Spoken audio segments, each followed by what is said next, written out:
अस्सलामुअलैकुम। आप देख रहे हैं एजुकेशन विथ मेडिको। हमारा न्यू टॉपिक है माइटोसिस। बेसिकली माइटोसिस एक ऐसा प्रोसेस है जिसमें पेरेंट सेल डिवाइड होते हैं टू डॉटर सेल में और number of chromosome in the daughter cell remain same as in the parent cell.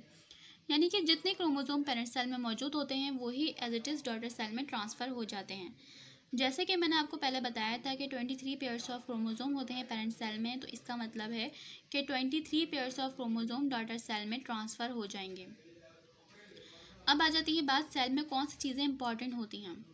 Cell में दो चीज़ें बहुत इंपॉर्टेंट होती हैं, वो होती हैं न्यूक्लियस और cytoplasm.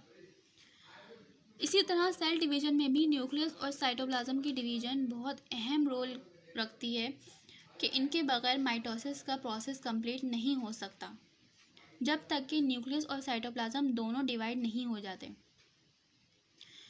Division of nucleus is called karyokinesis, यानी कि न्यूक्लियस के डिवीजन को कहते हैं कैरियोकाइनेसिस। और जब न्यूक्लियस डिवाइड होता है तो जेनेटिक मटेरियल डिवाइड हो जाता है, और जब साइटोप्लाज्म डिवाइड होता है तो उसको हम कहते हैं साइटोकाइनेसिस, यानी कि division of cytoplasm is called cytokinesis.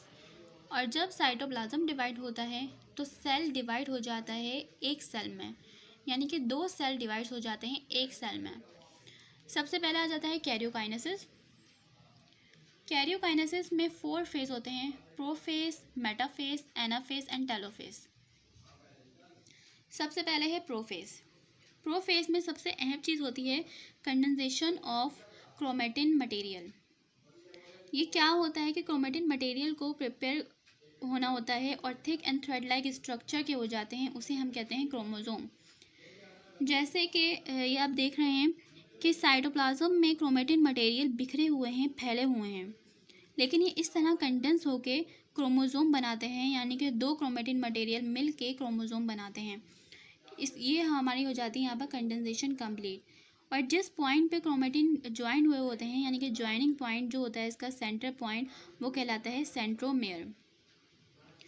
फिर आ जाता है degeneration of nuclear membrane, nuclear envelope, यानी कि न्यूक्लियर एनवलप डिजनरेट हो जाता है, यानी न्यूक्लियर की जो मेम्ब्रेन होती है वो टूट जाती है। जब मेम्ब्रेन ब्रेक होती है तो सारा मटेरियल साइटोप्लाज्म के अंदर आ जाता है। अब आ जाता है centrioles move to opposite poles. जैसे कि सेल में न्यूक्लियस के पास सेंट्रियोल्स होते हैं, आपको पता है कि pair of centrioles is called centrosome, यानी कि पेयर ऑफ सेंट्रियोल्स को सेंट्रोजोम कहते हैं। तो सेंट्रोजोम के ईच सेंट्रियोल मूव हो जाते हैं सेल के अपोजिट पोल्स की तरफ टू फॉर्म स्पिंडल फाइबर, और इन स्पिंडल फाइबर माइटोसिस में कहते हैं माइटोटिक फाइबर। ये हमारा प्रोफेज कंप्लीट हो गया है। अब आ जाता है मेटाफेज। मेटाफेज में क्या होता है कि स्पिंडल फाइबर सेंट्रोमियर के साथ अटैच हुए होते हैं, वो एक साथ इक्वेटर पर लाइन अप हो जाते हैं, उस लाइन को हम कहते हैं मेटाफेज प्लेट। इस तरह ये एक लाइन अप हो जाते हैं, एक लाइन में आ जाते हैं। ये मेटाफेज हो गया है। अब आ जाता है एनाफेज। एनाफेज में क्या होता है कि एक क्रोमोसोम में दो क्रोमेटिन होते हैं, उसमें से एक क्रोमेटिन एक पोल पे चला जाता है और दूसरा क्रोमेटिन अपोजिट पोल पे चला जाता है, और इसमें सिर्फ सिस्टर क्रोमेटिन ही मूव करते हैं। सिस्टर क्रोमेटिन क्या होते हैं? सिस्टर क्रोमेटिन वो क्रोमेटिन होते हैं जो कि साइज, शेप, इंफॉर्मेशन हर लिहाज से सेम होते हैं, वो कहलाते हैं सिस्टर क्रोमेटिन। और वो क्रोमेटिन जो डिफरेंट होते हैं, जो जिनका शेप, स्ट्रक्चर, इंफॉर्मेशन डिफरेंट होता है, वो कहलाता है नॉन सिस्टर क्रोमेटिन। ये हो गया हमारा एनाफेज। अब आ जाता है टेलोफेज।